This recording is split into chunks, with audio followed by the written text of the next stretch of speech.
Bonjour à toutes et à tous, bienvenue au journal. Célébration aujourd'hui de la journée internationale de lutte contre la corruption et celle nationale du refus de la corruption, la mise en œuvre de la loi anticorruption votée par le CNT en mars dernier, un défi que le Burkina tient à relever. 30 candidats et pas moins tenteront de gagner les suffrages des électeurs centrafricains le 27 décembre prochain lors du premier tour de la présidentielle, une élection sans François Bozizé dont la candidature a été invalidée, d'où la colère de ses partisans. La journée internationale de lutte contre la corruption est commémorée ce 9 décembre. Le Burkina la célèbre en même temps que la journée nationale du refus de la corruption. L'application effective de la loi anticorruption mobilise toutes les énergies à l'occasion de cette commémoration présidée par Michel Kafando. Reportage Roger Kam, Ini, Janine Kambire. Le 3 mars 2015, le Conseil national de la transition a adopté la loi portant prévention et répression de la corruption au Burkina Faso. En cette journée internationale de lutte contre la corruption, l'autorité supérieure de contrôle d'État et ses partenaires, que sont le RENLAC, le PNUD et le réseau africain des journalistes pour l'intégrité et la transparence, lancent la réflexion sur l'engagement de tout un chacun pour l'application effective de la loi anticorruption. Le tout, comme je disais dans mon propos, n'est pas d'avoir les textes et les institutions. Il faut qu'il y ait une volonté politique pour véritablement s'engager dans la lutte contre la corruption. Nous devons tout faire pour retrouver notre première place et être au niveau de l'Afrique de l'Ouest et de l'Afrique, l'un des pays les moins corrompus, pour mériter notre appellation de Burkina Faso. Le Burkina Faso est classé deuxième pays le moins corrompu des 8 pays membres de l'UEMOA, un résultat qui doit être amélioré.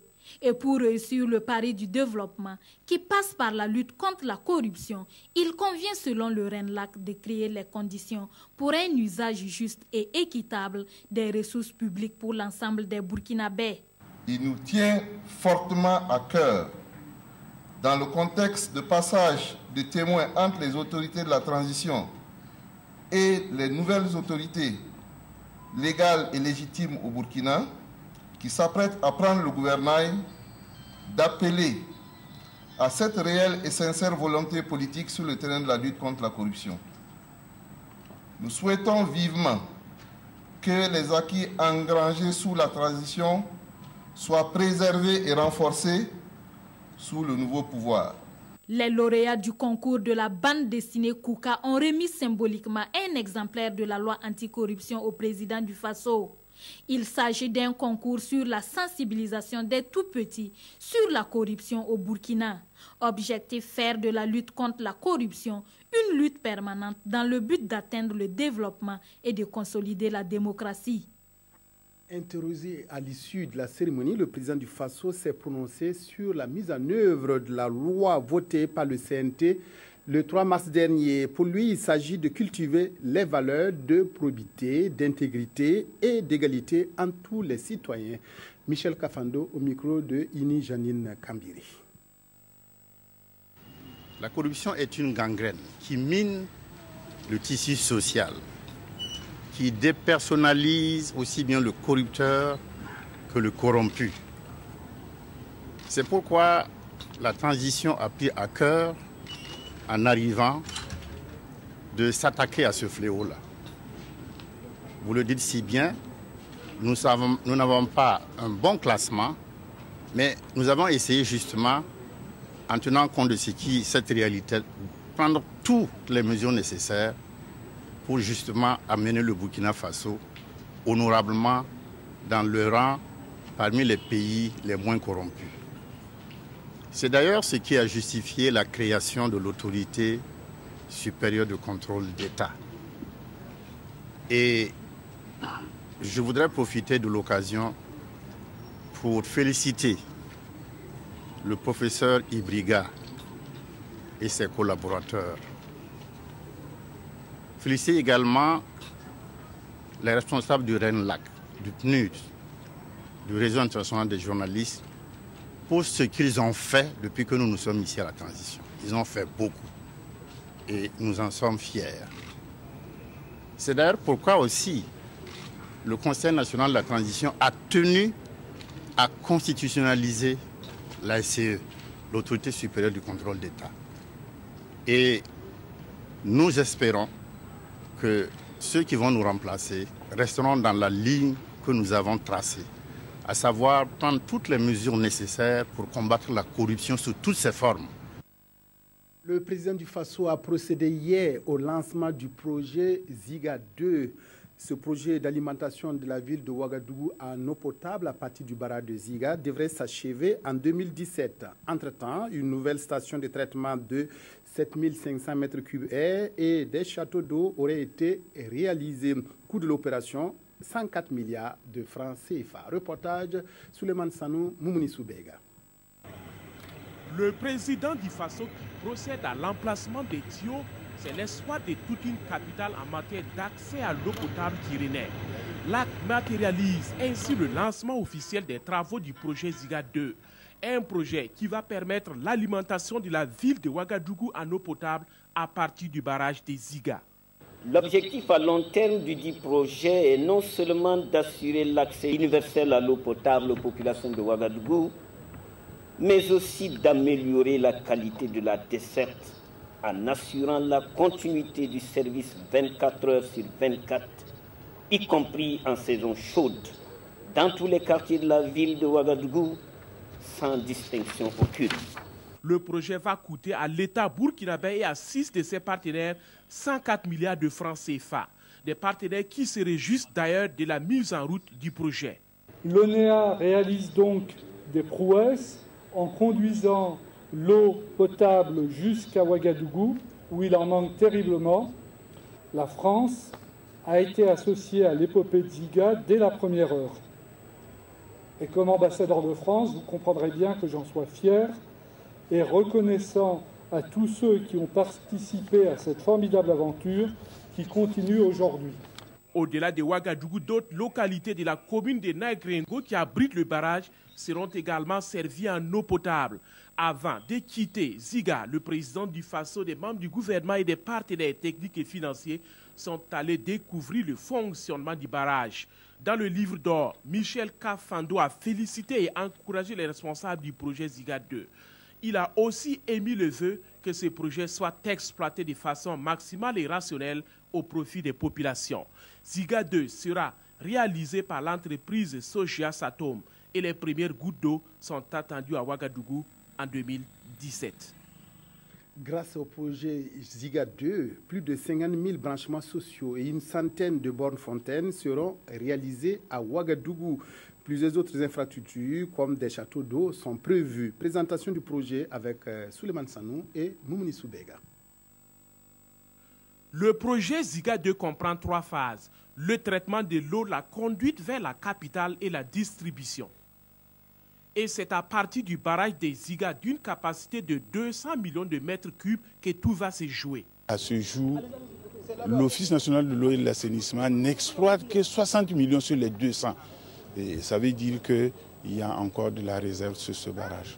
Le projet Ziga 2 est constitué d'abord d'une station de traitement d'une capacité de 7500 mètres cubes heure. L'existant est de 4500.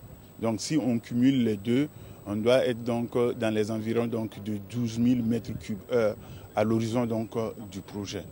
On a une conduite donc de refoulement jusqu'au réservoir intermédiaire de Boutenga, et à partir donc du réservoir intermédiaire de Boutenga, l'eau descend gravitairement jusqu'à la ville de Ouagadougou. Ziga 2, c'est aussi environ 700 km de réseau de distribution, 160 bornes fontaines et 52 000 branchements sociaux essentiellement dans les quartiers périphériques de la capitale. Selon les techniciens, avec ce projet, on ne devrait plus parler de pénurie d'eau d'ici à 2030. Donc si l'on augmente la capacité de traitement de la station aujourd'hui, les 12 000 mètres cubes heure doivent nous amener normalement à l'horizon 2030 si le taux d'accroissement de la population estimé à 6% n'évolue pas au-delà.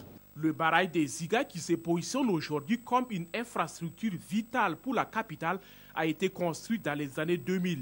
Il a une superficie d'environ 20 km². Au regard de son importance, Ziga bénéficie d'une protection particulière. Bonne règle de gestion d'une commune comme celle de Bobo-Dioulasso enseignées aux participants d'un atelier. Les notions sur l'aménagement du territoire, le règlement urbain et la gestion foncière ainsi que la sécurité routière dans la commune de Bobo ont été évoquées. Lamine Karantao, Ali Traoré. Ils sont tous des acteurs du développement de la commune de Bobo-Dioulasso. Ces participants, pour mieux assurer leurs missions régaliennes, ont besoin des rudiments nécessaires à cet effet. Cet atelier de formation est donc une occasion pour approfondir leurs connaissances sur les aspects de développement de la commune de Bobo-Dioulasso. L'objectif même de la création d'un marché, les fonctions d'un marché, c'est-à-dire que les difficultés également que nous rencontrons dans le cadre de nos activités quotidiennes. Les attentes là, pour que vraiment ça soit quand même plus publié un peu à travers la population, pour que la population puisse s'imprégner de tout ce qui va se faire ici. Pour cette première communication, le thème de la sécurité routière dans la commune de Bobo-Dioulasso, état des lieux et proposition de piste de solutions, est au centre des échanges. Les causes de l'insécurité routière ne sont pas seulement du ressort des citoyens. Il y a aussi l'État qui doit jouer sa part en aménageant des routes assez modernes et en équipant aussi certains carrefours. Mais il y a aussi qu'on dise aux citoyens d'avoir une attitude citoyenne vis-à-vis de ces ouvrages routiers et leurs attributs. 3 autres thèmes sont inscrits à l'ordre du jour, notamment l'aménagement du territoire communal, pistes et actions en cours, le règlement urbain et la gestion foncière urbaine, ainsi que les infrastructures marchandes, cas de la gestion des marchés de Bobo-Dioulasso. Les attraits touristiques de la région de l'Est ont fait l'objet d'un inventaire au cours du premier semestre de cette année.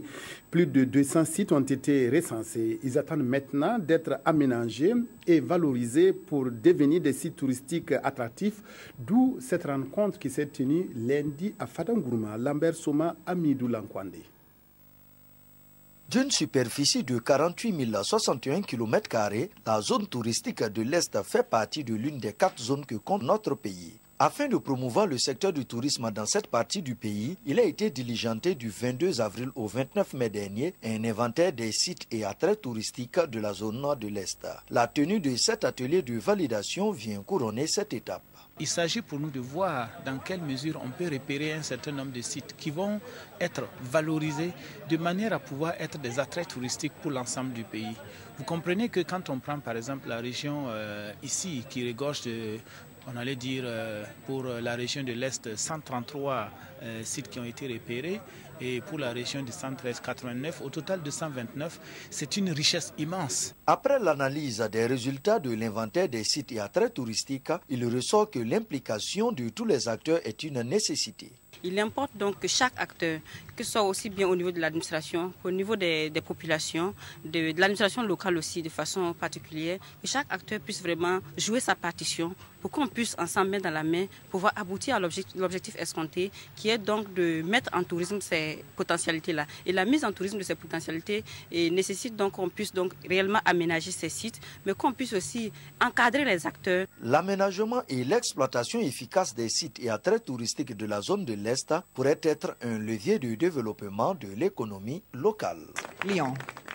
La réforme de l'armée en discussion avec l'installation hier de la commission chargée de l'élaborer est le principal sujet à la une des quotidiens de ce mercredi. Abdoul Rasmane Zongo signe la revue de presse. Les membres de la commission de réforme de l'armée sont installés, rapportent les éditions Le Pays. Une réforme qui doit surtout prendre en compte l'interdiction définitive de l'implication du militaire dans la politique.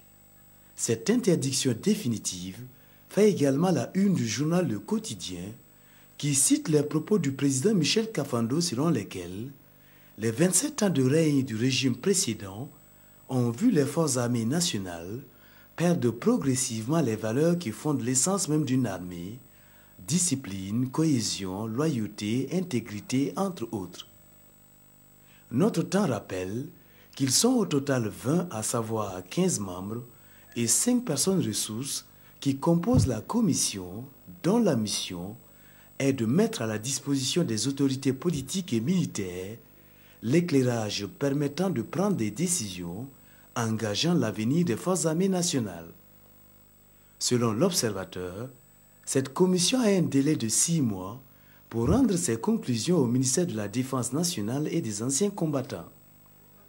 Pour aujourd'hui au Faso, il s'agit d'un renouveau des forces armées nationales en gestation et s'y doit d'ajouter afin de faire de l'armée burkinabé une institution républicaine et éviter son intrusion dans la scène politique. Fin du journal, merci de votre aimable attention. Excellent après-midi à toutes et à tous en compagnie de la RTB.